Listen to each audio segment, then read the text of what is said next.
YouTube. Brother Mark Scott here. Welcome to the inaugural video on the Brother Mark Scott channel here on YouTube. Started this new channel. I've been going through a recent journey. I've been posting videos on some of my other social media platforms. Even had a Facebook page here. Really hadn't done much with it. I've been kind of a casual content creator. But due to some of the recent events and some of the requests I've got, I've started to take a journey on a new path. I'm working on my first ebook. It's called The Dating Game. We're actually going to talk about dating and relationships, one form of the topics on Brother Mark Scott's channel here. But the dating game, essentially rewriting the rules so you can win. I've identified there's a couple of different levels and categories to dating. Each of them have their own set of rules and subcategories. So I'm going to get into that. If you want some more information, if you want to pre-order my upcoming ebook, you can get it right now for $13. Just go to the Cash App right there that you see here. You can hit me at Mr. Mark Scott 76 on Cash App and just put in the note, The Dating Game. Drop your $13. That is your promo code, The Dating Game. Drop that in there. You will be one of the first people to get my ebook as soon as it's finished. So I am working on that right now, doing research. Again, this is just an opportunity for me to welcome you to the channel. But to give you a little bit of the idea of some of what has pushed me into this arena of creating content, what I want to consider now on a more professional basis. One of the big influencers on me deciding to come out and professionally create content was one of the gentlemen that we refer to as the Godfather, Kevin Samuels. He passed a couple of months ago. At the time, I'd actually recorded a video, and we're going to get into that because I wanted to talk about the legacy of the Godfather, Dr. Kevin Samuels. I keep wanting to say Dr. Really, you can tell. I'm talking about the legacy of Kevin Samuels in the last couple of weeks of his passing, just from a mindset standpoint. Because again, I unabashedly a fan of Kevin Samuels. I remember when he was first talking about just fashion and fragrance and wardrobe essentials. That's when I essentially found Kevin Samuels, and then he talked about men improving our image and ourselves all around and just doing the work. But then he went through this evolution where he pivoted and started dealing specifically with black women issues because again he loved our community, but he understood the science behind the algorithm, and he decided to start addressing issues that were very strategic to get attention, to deal with issues, and to talk to our community. Very polarizing. Again, a lot of people loved him, a lot of people hated him. Honestly, but from a mindset standpoint, somebody who watched his evolution and from a mental standpoint could appreciate the value of what he brought.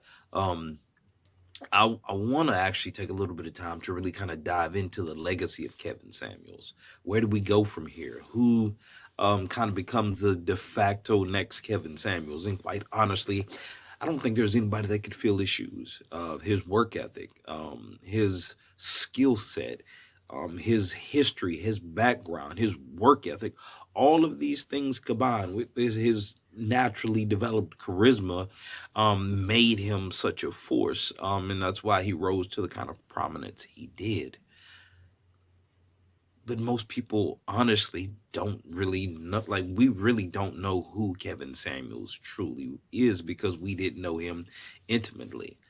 I mean, what I was able to glean just as a follower and a fan of his channel, um, there were so many nuggets, so many things, even just in his conversation, how he would handle conversations to kind of keep on task with the assignment at hand, trying to drive home the point. And honestly, yes, it did come across sometimes, and he was purposefully, controversial. But it was motivated by a tough love that is honestly not appreciated or seen much. Um, God, yeah, it's I'm still surprised, even going on 2 weeks after his passing. Just today they announced his funeral service is going to be held on Saturday in his hometown of Oklahoma City. His family okayed that, and paying attention to some of the people that were close to his circle. Uh, Brother MTR, O'Shea Du Jackson, who again I salute and respectfully apologize for my faux pas a few days ago, but um, uh, Dennis Sterling as well. The brother has been phenomenal in standing in the gap and just speaking up on behalf and protecting this man's reputation and legacy. It's good to see such strong, intelligent brothers kind of step up in this time and fill in the gap to really defend his legacy. Um, it's been painful. I was again having the conversation with my girlfriend, and as much as I love her and how wonderful I feel about her, I was just noticing there's a sadness in my heart because so much of what he talked about, I still sense as a black man who loves black women, that there's so much damage and mistrust. I mean, honestly, like, it's even the women who love us sometimes don't feel like they don't like us. And again, this is just part of the challenge that we all inherited as a community, because again, there is a reason why being black and in America, and because of what we've experienced over the last 500 years, some of it engineered, some of it just the byproduct of severe trauma that has never been addressed, treated, or corrected. um, that we find ourselves at a very precarious place right now in history. And quite honestly, I've noticed that there's a split kind of down the middle, even in the community that really was a follower of Kevin Samuels. Kevin Samuels, like myself, was more towards the side of trying to salvage and rebuild the American black community to be strong and vibrant and competitive with every other culture and nationality, and to be respected. But realizing we had to do a lot of internal work. I mean, he was a champion for mental health awareness and seeking out therapy, but there was a level of accountability that honestly we just don't have as a code, as a community, that we can all. I mean, when I think about some of the men in our community who I could say would be respected enough, the list is very short. And honestly, it's sad to say that even as great as somebody like Minister Louis Farrakhan, or the Honorable Elijah Muhammad, or a T.D. Jakes, or even a Barack Obama, like, there are so many notable figures. Some have more history than others, but there's no one person that could hold us all accountable and get us on code. We're at that place where it's either we're gonna salvage and rebuild and get on code together, or we're just gonna kind of be like every man for himself, and that already seems to be the attitude of the other camp. And I mean, respectfully, there's some brothers who just say, "Hey, I'm going to choose to go where I am celebrated," because the culture in America for us as black men, by and large, does not appreciate or celebrate us with dignity and honor and respect, other than for what we can accomplish, either as a celebrity, entertainer, athlete, or professionally. Like, as a man, our culture, like we struggle just to be able to be respected and loved by our women. And again, there is definitely both sides of the conversation. I'm just speaking from a man's point of view right now. um but he really was a champion for trying to salvage and rebuild and give us a much better future than what we inherited, and even teach the next generation coming up to learn from our mistakes. But so much of that is lost and misunderstood because of the emotional trauma. Uh, so many of us honestly hear emotionally, and we don't filter and process logically the information that we receive, because once we feel a certain way, after that, Everything else is colored by that emotion. One of the legacies that Kevin Samuels leaves is he was the catalyst for more conversation to go forward, to get deeper, than I think he will honestly get credit for. But I do see his catalog of videos being the source of study, like literally, like I think they'll be analyzing, and his legacy will be.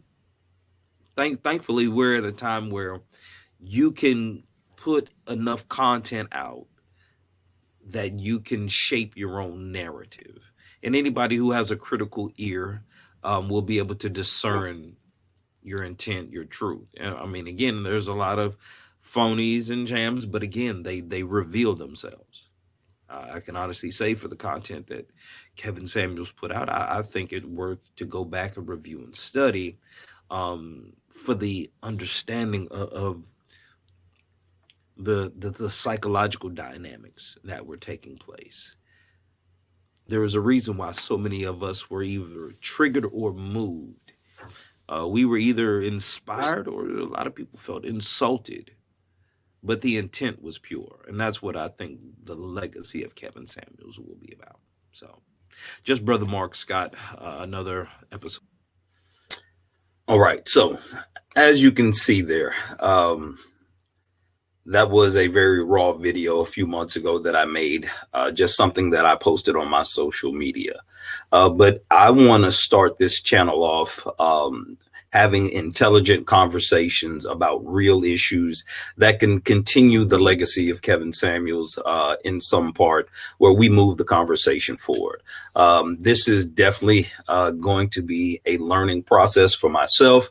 But as I continue to go forward, I want the spirit of this channel here as Brother Mark Scott to be one of reconciliation, healing, thoughtful conversation. We're going to have some fun. I'm going to be doing some interviews with some people. Again, don't forget, I am working on the dating game. I am rewriting the rules so that you can win. And again, if you would like to have the opportunity to pre-order my book, please, it's only $13. You can hit the Cash App right there, Mr. Mark Scott 76. Just put in the note the dating game as your promo code. And as soon as the dating game is completed, you will get your copy. So again, this is Brother Mark Scott. Just want to thank you for taking the time to watch this video. Again, welcome to the channel. I will talk to you soon. Have a fantastic